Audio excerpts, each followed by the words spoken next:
Bom dia, irmãs e irmãos. Estamos mais uma vez nesse primeiro dia da semana.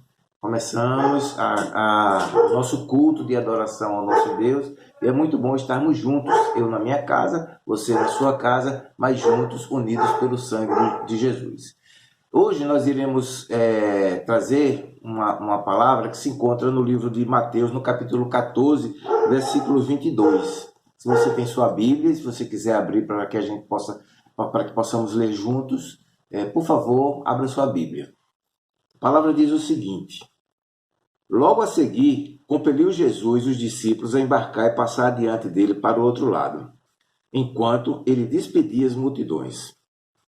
E despedidas as multidões, subiu ao monte a fim de orar sozinho. Em caindo a tarde, lá estava ele só. Entretanto, o barco já estava longe, a muitos estádios da terra, açoitado pelas ondas, porque o vento era contrário. Na quarta vigília da noite, foi Jesus ter com eles, andando sobre o mar. E os discípulos, ao verem-o andando sobre as águas, ficaram aterrados e exclamaram: é um fantasma! E tomados de medo, gritaram. Mas Jesus imediatamente lhe disse: tende bom ânimo, sou eu, não temais. Respondeu-lhe Pedro: se és tu, Senhor, manda-me ir ter contigo sobre as águas. E ele disse: vem. E Pedro, descendo do barco, andou por sobre as águas e foi ter com Jesus. Reparando, porém, na força do vento, teve medo e começou a submergir, gritando: salva-me, Senhor. E prontamente Jesus, estendendo a mão, tomou-lhe e disse: homem de pequena fé, por que duvidastes? Subindo ambos ao barco, cessou o vento, e os que estavam no barco adoraram, dizendo: verdadeiramente és filho de Deus. Aqui nós podemos ver no início, Jesus, a palavra diz que Jesus compeliu os seus discípulos a entrarem no barco.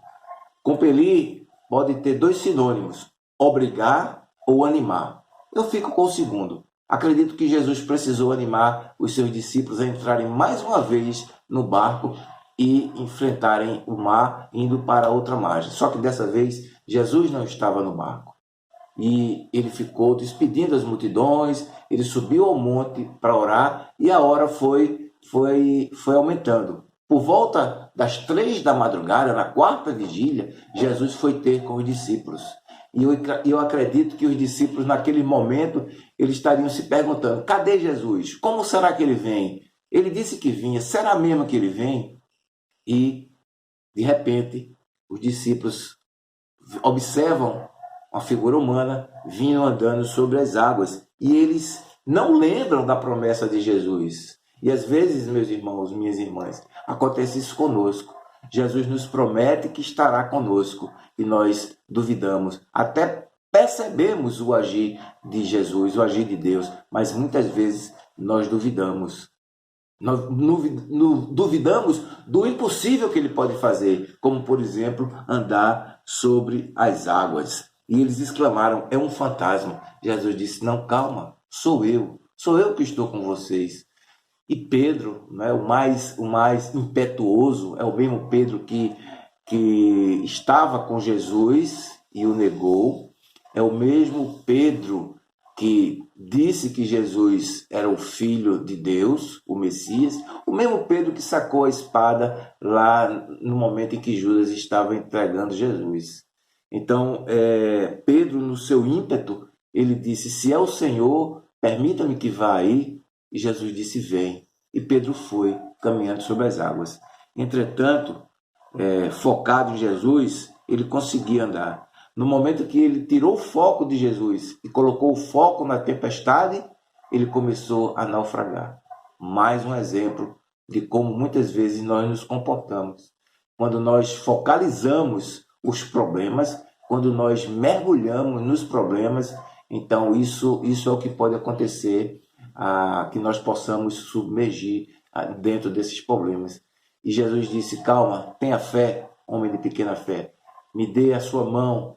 E ele deu a mão a Jesus e conseguiu sair daquela situação. E é o que acontece muitas vezes conosco, né? Jesus vê da nossa dificuldade, vê dos nossos anseios, ele está presente e nos dá as mãos e nos retira dessa dificuldade. E Prontamente, Jesus estendeu a mão, tomou-lhe e disse: Por que duvidas, homem de pequena fé? Subindo ambos ao barco, cessou o vento. E os que estavam no barco adoraram, dizendo: Verdadeiramente és o Filho de Deus. O melhor local para estar naquele momento não era dentro do barco. O melhor local para estar naquele momento era junto de Jesus. E como ser humano, aqueles homens, né, que estavam ali, como muitas vezes nós também, só nos sentimos firmes e seguros como quando estamos com os nossos pés firmes no chão. Mas nós devemos sentir a segurança quando estamos firmes, pegados à mão de Jesus. Vamos orar. Pai, obrigado pelo seu amor, obrigado pela sua misericórdia, obrigado pelos seus exemplos, Pai, pela tua palavra que é rica em nos orientar, em nos dar o norte, Senhor. Por favor, nos ajuda, Pai, nos dá um coração e uma mente prontas e dispostas a estar sempre contigo, seja em qual for a situação. Nós agradecemos, te bendizemos e oramos a ti em nome de Jesus. Amém. Bom dia, irmãos. Vamos entoar cânticos ao nosso Deus. Amém. Minha razão de viver, meu maior prazer é te amar. Nada me faz mais feliz que poder sentir você me tocar e o teu Espírito em mim se mover, comover a minha emoção. E o teu amor invadiu e a alegria fluiu em meu coração. Eu quero mais, muito mais do teu amor. Você é tudo pra mim, Senhor. Eu quero mais, muito mais do teu poder.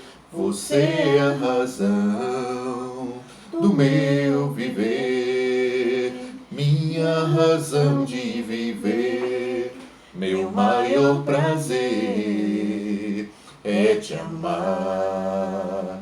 Nada me faz mais feliz que poder sentir você me tocar e o teu Espírito em mim se mover, comover a minha emoção. E o teu amor invadiu e a alegria fluiu em meu coração.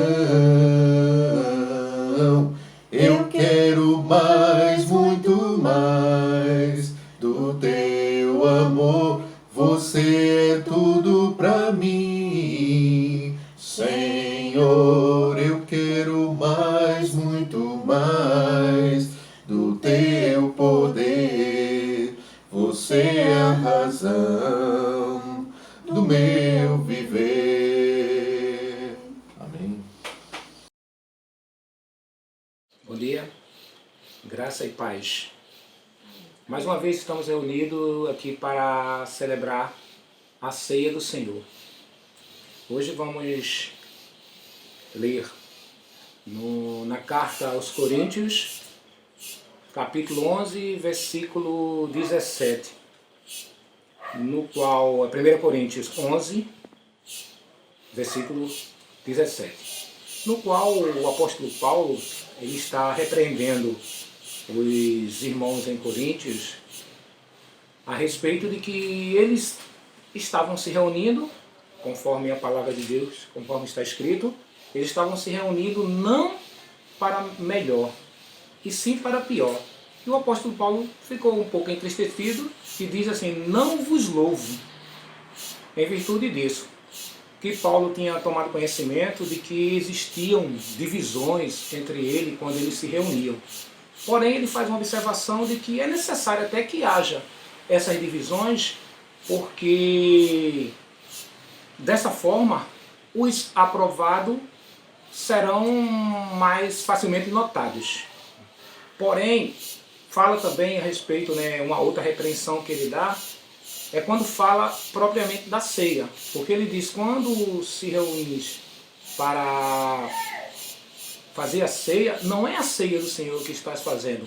Porque antes mesmo de celebrar a ceia do Senhor, os cristãos, eles estavam tendo a sua própria ceia e estavam fazendo de uma forma onde quem tinha muito comia o bastante, porém não se preocupando com alguns irmãos que não tinham o que comer, muitas vezes passando fome, e outros de certa forma esbanjavam, como também alguns chegavam até se embriagar. E o apóstolo Paulo faz uma repreensão dizendo, não tem casas onde tu pode comer e beber? Então, ele estava, de certa forma, fazendo uma repreensão aos irmãos em Coríntios. Vamos ao que diz a Bíblia. 1 Coríntios, capítulo 11, versículo 17, a partir do 17, diz assim: Nisto, porém, que vos escrevo, não vos louvo, porquanto vos ajuntais não para melhor, e sim para pior. Porque antes de tudo estou informado a haver divisões entre vós, quando vos reunis na igreja, e eu, em parte, o creio. Porque até mesmo importa que haja partida entre vós, para que também os aprovados se tornem conhecidos em vosso meio. Quando, pois, vos reunis no mesmo lugar, não é a ceia do Senhor que comeis, porque ao comerdes, cada um toma antecipadamente a sua própria ceia. E há quem tenha fome, ao passo que há também quem se embriague. Não tendes, porventura, casas onde comer e beber? Ou menosprezais a igreja de Deus e envergonhais os que nada têm? Que vos direi? Louvar-vos-ei? Nisto certamente não vos louvo, porque eu recebi do Senhor o que também vos entreguei, que o Senhor Jesus, na noite em que foi traído, tomou o pão e, tendo dado graças, o partiu e disse: Isto é o meu corpo, que é dado por vós, fazei isto em memória de mim. Por semelhante modo, depois de haver ceado, tomou também o cálice, dizendo: Este cálice é a nova aliança, no meu sangue. Fazei isto todas as vezes que o beberdes, em memória de mim. Porque todas as vezes que comerdes este pão e beberdes o cálice, anunciais a morte do Senhor, até que ele venha. Por isso, aquele que comeu o pão ou bebeu o cálice do Senhor indignamente, será réu do corpo e do sangue do Senhor. Examine-se, pois, o homem a si mesmo, e assim coma do pão e beba do cálice. Pois quem come e bebe sem discernir o corpo, come e bebe juízo para si. Ficamos aqui no versículo 29, e que nós façamos sempre uma reflexão quando nós formos tomar a ceia do Senhor. Oremos pelo pão e pelo suco. Pai Santo e Pai querido, te agradecemos mais uma vez por mais uma oportunidade que tu nos concede, Senhor, de nós estarmos, Senhor, reunidos em família e reunidos em família de Cristo, Senhor, junto com a tua igreja, Pai. Muito obrigado, Senhor. Que cada reunião que nós possamos ter, Senhor, como igreja, nós possamos nos reunir para melhor e não para pior, como estava escrito na tua palavra que estava acontecendo em Coríntios, ó Deus. Pai Santo, Pai querido, te pedimos que abençoe neste momento o pão. Que abençoe neste momento, Senhor, o pão que representa o teu corpo. Assim também te pedimos que abençoe o suco que nós iremos tomar, que representa o teu sangue, Senhor. O sangue da nova aliança, ó Deus. Ser conosco, nos acompanhando sempre, Senhor, para que nós possamos fazer da forma correta, assim como ensina a tua palavra, Senhor.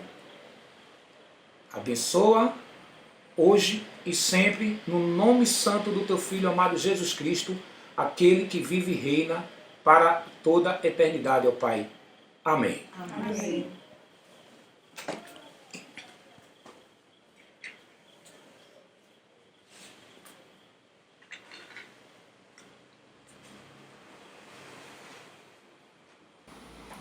Te encontrar foi tão bom, eu não tinha paz, nem prazer, me sentia muito só, sem ter mais razão pra viver. Te encontrar foi tão bom, eu não posso esquecer.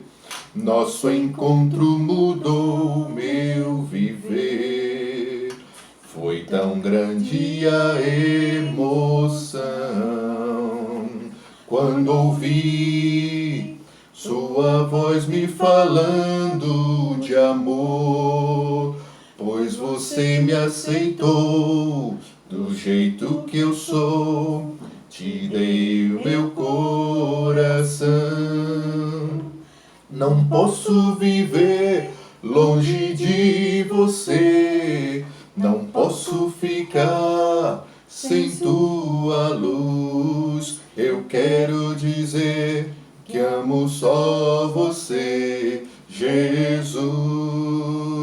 Te encontrar me mostrou nova direção, teu amor fez mudar tudo em mim, o meu coração transformou. É tão bom que eu não posso explicar o prazer de sentir teu amor me envolver quando estou ao pé da cruz.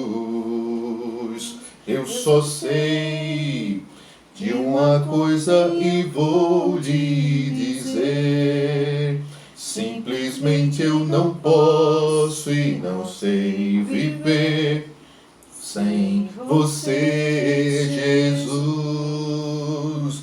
Não posso viver longe de você, não posso ficar sem tua luz. Eu quero dizer que amo só você, Jesus. Não posso viver longe de você, não posso ficar sem tua luz. Eu quero dizer que amo só você, Jesus. Amém. Glória a Deus. Paz de Cristo para todos. Estamos aqui mais uma vez para celebrar o momento da oferta, o momento de entregar ao Senhor o que Ele tem feito por nós, as bênçãos que Ele tem derramado sobre nossas vidas e sobre nossas famílias. Hoje, nossa passagem, vamos refletir no livro de 2 Coríntios, capítulo 9, versículo 6, muito conhecido como a lei da semeadura. Sabemos que para o agricultor, se ele plantar muito, provavelmente ele vai colher muito. Se ele plantar pouco, com certeza também ele vai colher pouco. Então, há uma proporção do que a gente planta e do que nós colhemos. E essa proporção também foi adotada na Bíblia, no livro de 2 Coríntios 9, versículo 6. E o apóstolo Paulo disse assim: e digo isto, que o que semeia pouco, pouco também ceifará. E o que semeia em abundância também ceifará. Não há muito mistério nisso, né? É bem simples, é bem claro. Se semeamos muito, colheremos muito. Porém, se semeamos pouco, também pouco nós colheremos. Vamos orar, pedir para que o Senhor abençoe a oferta da sua igreja, que suba como um aroma agradável ao Senhor. Vamos orar? Senhor nosso Deus, nosso Pai amado, obrigado por tua grande misericórdia, Obrigado, Pai, por fazer parte dessa família. Que o Senhor possa estar abençoando cada um, Pai, que está em seu lar, cada família, Pai, que está em seu lar. Abençoa a oferta de cada um. Nós oramos e agradecemos. Em nome do Filho Jesus Cristo. Amém.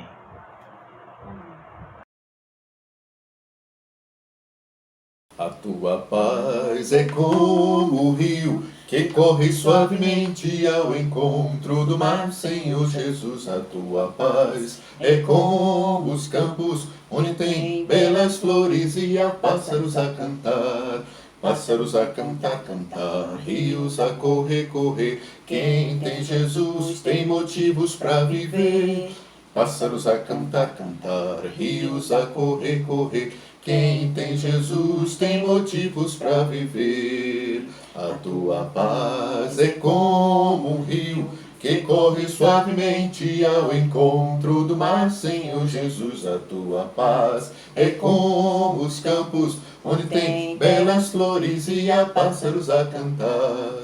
Pássaros a cantar, cantar, rios a correr, correr. Quem tem Jesus tem motivos para viver. Pássaros a cantar, cantar, rios a correr, correr. Quem tem Jesus tem motivos para viver. Paz de Cristo, o lockdown oficial começou, com ele mais restrições, mais limitações, tudo numa tentativa de salvar vidas, pois sabemos que a pandemia trouxe muito sofrimento, seja a ansiedade, solidão, a perda de emprego, a fome, a enfermidade e até a morte. Mas é importante, durante esse período, colocar esse sofrimento em perspectiva. Sabemos que, 2 Coríntios capítulo 4, Paulo faz justamente isso. Ele fala de seu sofrimento e, no final, ele coloca numa perspectiva que acho que nós podemos aprender para nos dar coragem, nos dar força, nos dar ânimo e conforto.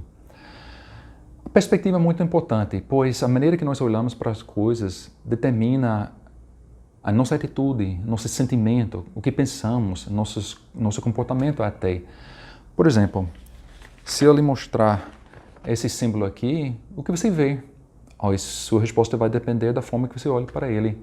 Se eu virar assim, é um 6. Se virar para assim, é um 9. Então, o mesmo símbolo ele pode ter duas interpretações dependendo da forma que você olha para ele. A mesma coisa acontece com o sofrimento. A forma que nós olhamos vai determinar a nossa perspectiva a respeito dele. Então, em 2 Coríntios capítulo 4, Paulo fala sobre sofrimento. Ele não nega o sofrimento do cristão, ele não recusa, ele não tenta esconder o fato que ele sofria, e sofria muito, mas ele coloca na perspectiva correta. Depois de alistar o sofrimento, chegando no final daquele capítulo, no versículo 17, ele diz o seguinte: pois os nossos sofrimentos leves e momentâneos. Pois Paulo, como aqui pode falar de seus sofrimentos como leves e momentâneos? Bem, vamos olhar primeiramente momentâneo. Então, quando nós olhamos para esses quadrados, são 3. Isso representa o período de isolamento social, 3 meses basicamente. Toma muito espaço, é muito grande, domina a página. E assim que é a nossa vida, quando nós focamos somente nesses 3 meses. Quando nós focamos no dia a dia, no dor, no sofrimento, da angústia desse período, ela toma espaço, ocupa muito espaço na nossa vida. E é importante, voltamos, ampliamos nossa visão para colocar na perspectiva correta. Então, se você olhar para cá, para essa imagem, aqui representa 1 ano. Então, ele já dominou bastante. Ainda é grande, mas dominou muito. E olha aqui, essa imagem, que representa uma vida inteira. Ele já ficou bem pequenininho. E não imagina a eternidade, pois é isso que Paulo faz, Ele coloca o sofrimento dele aqui na Terra na perspectiva da eternidade e quase imperceptível diante disso. Mas não somente ele fala sobre o tempo, mas ele fala sobre o peso. E ele chama isso de leve. Como que você pode falar as coisas que Paulo passou de leve? Ele fala de ser pressionado, de ser perplexo, de ser abatido, de ser perseguido. Em outra passagem, relata o sofrimento como sendo jogado na prisão, naufragou, passou fome, foi apedrejado e outras coisas, e muitas vezes ao longo de sua vida. mas mesmo assim ele pode chamar tudo isso de leve, porque é leve comparado com a glória eterna. E isso que ele diz em versículo 17, pois os nossos sofrimentos leves e momentâneos estão produzindo para nós uma glória eterna que pesa mais do que todos eles. Quando ele fala assim, ele não está falando que sofrer em si traz glória, mas a forma, a atitude com que o cristão enfrenta o sofrimento, a atitude, a perspectiva, o que ele faz quando ele sofre, né? Isso pode trazer um peso de glória eterna, né? E qual deve ser o comportamento dele? Bem, se voltamos para o versículo 11, o próprio Paulo disse o seguinte, pois nós que estamos vivos somos sempre entregues à morte por amor a Jesus. Paulo falou que o sofrimento, né, que vem e vai, né, como é nossa vida. Passamos por momentos de tranquilidade, de conforto, de bonança, de repente vem um sofrimento. Mas esse sofrimento é momentâneo, é passageiro, ele vai, né? Aí vem um outro período de tranquilidade, de conforto, entende? Uma boa época boa. Depois vem sofrimento. E vem nesses ciclos, né? Se vai e vem, né? Mas o que é constante, ou deve ser constante na vida do cristão, é que ele é sempre entregue à morte por amor a Jesus. Quer dizer que, independente das circunstâncias, se são boas ou ruins, se estamos com uma vida tranquila ou de sofrimento, nossa vida deve ser entregue ao serviço de Jesus. Devemos estar seguindo Ele, fazendo o que Ele fazia, servindo como Ele servia, amando como Ele amava. E Paulo diz que quando nós lidamos com o sofrimento dessa forma, aí isso está produzindo para nós uma glória eterna que pesa mais do que o próprio sofrimento. Então, é muito importante ter essa perspectiva, né? Não somente momentâneo, mas leve, entendem? Colocar o sofrimento na perspectiva. Então, o que nós devemos fazer? Se precisamos ampliar nossa visão, ver que ela é pequena parte da nossa vida toda e que, comparado com glória, ela é leve, entende? Como que nós vamos fazer isso? Nós vamos voltar nossos olhos para Jesus, nosso exemplo. Sabemos que Jesus sofreu ao longo de sua vida, muito, mas o que ele sempre fazia era pregar o Evangelho e servir as pessoas. Bem, nesse tempo de isolamento, eu sei que temos pouco contato, mas temos algum contato. Toda vez que eu saio da casa, encontro alguém que está com fome, que precisando de alimento, que está enfermo, que precisando de medicamentos, que está sofrendo muito mais do que eu e que eu posso ajudar. Eu sei que tem pessoas isoladas que estão passando por períodos de solidão, de depressão, que precisam de uma palavra de encorajamento. Então, tem formas de ajudar.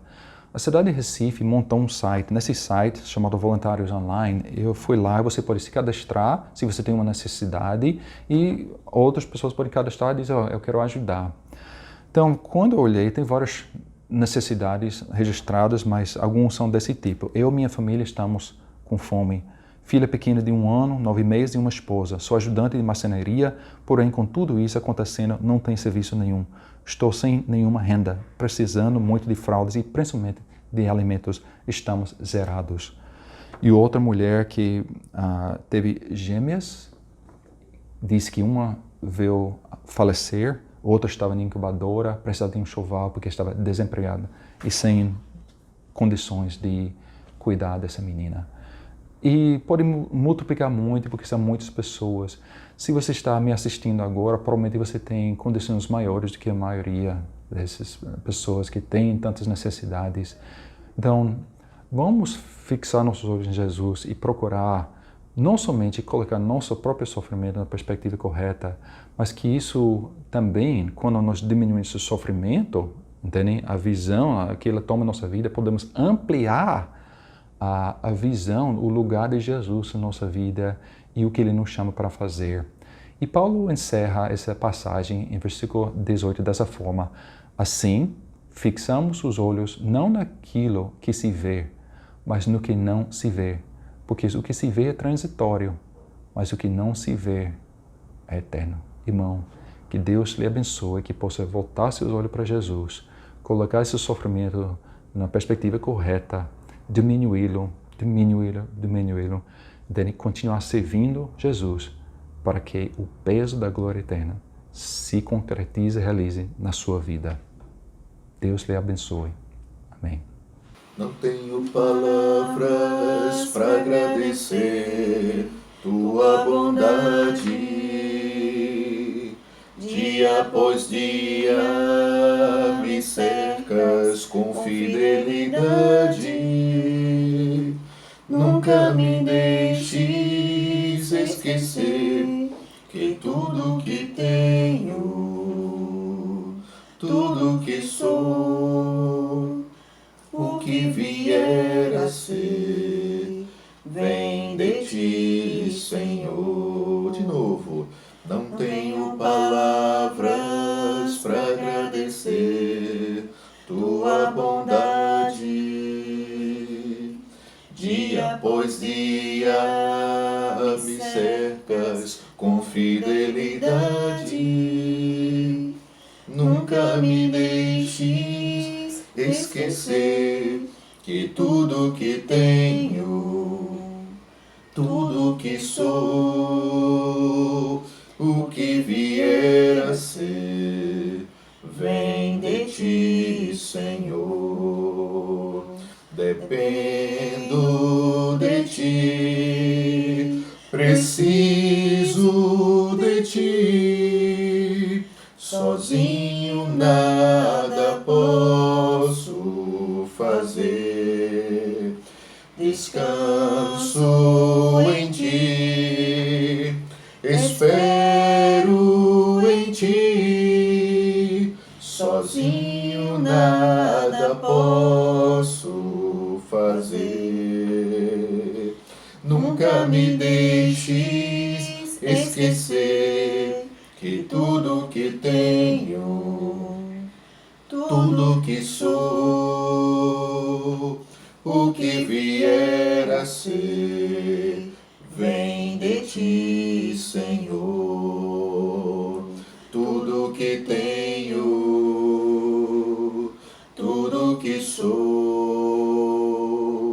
o que vier a ser, entrego a ti, Senhor.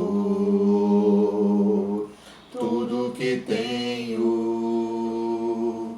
tudo que sou, o que vier a ser, entrego a ti, Senhor. Nunca me deixes esquecer que tudo que tenho, tudo que sou, o que vier a ser, vem de ti, Senhor. Agradecemos, Senhor, tudo que temos. Amém. Chegamos a mais um final de nosso culto por vídeo e pela graça divina de Deus você nos permitiu entrar em sua casa. Muito obrigado. Quero trazer um pequeno versículo para a nossa meditação durante a semana. João 16:33. Esse versículo eu quero compartilhar em duas partes. A primeira: estas coisas vos tenho dito para que tenhais paz em mim. Paz só encontramos na pessoa de Jesus. Esse é um ponto fundamental. Por isso precisamos correr e estar sempre unidos com Jesus. A segunda parte do versículo ele diz: no mundo passais por aflições, mas tende bom ânimo. Eu venci o mundo. Sim, no mundo sempre haverá aflições, mas Jesus venceu o mundo para nos garantir também a vitória. Por isso precisamos estar conectados com Jesus, porque quando estamos conectados com Jesus, estamos conectados com todos os discípulos dele. Como agora, esse culto, mesmo sendo por vídeo, mas pelo sangue de nosso Senhor Jesus Cristo e por andarmos na luz, mantemos comunhão com ele. Vamos fazer nossa oração? Quero também, nessa oração, pedir especialmente por aqueles irmãos que têm que sair de sua casa e trabalhar, tendo contato com o público. Junte-se comigo nesta oração. Pai Celestial, obrigado pela sua graça, obrigado pelo seu amor, pelo seu cuidado. Obrigado, Senhor, pelo sangue de Jesus Cristo que nos dá essa comunhão. Por isso queremos andar sempre na luz. Em especial, queremos pedir, Senhor, pelos irmãos que têm que sair amanhã para trabalhar. Que o Senhor os acompanhe, proteja e guarde com o seu Santo Espírito. Em nome de Jesus Cristo é que nós fazemos esta oração. Amém. Irmãos, obrigado. E se Deus permitir, domingo próximo teremos novamente o nosso culto por vídeo. Fiquem na paz.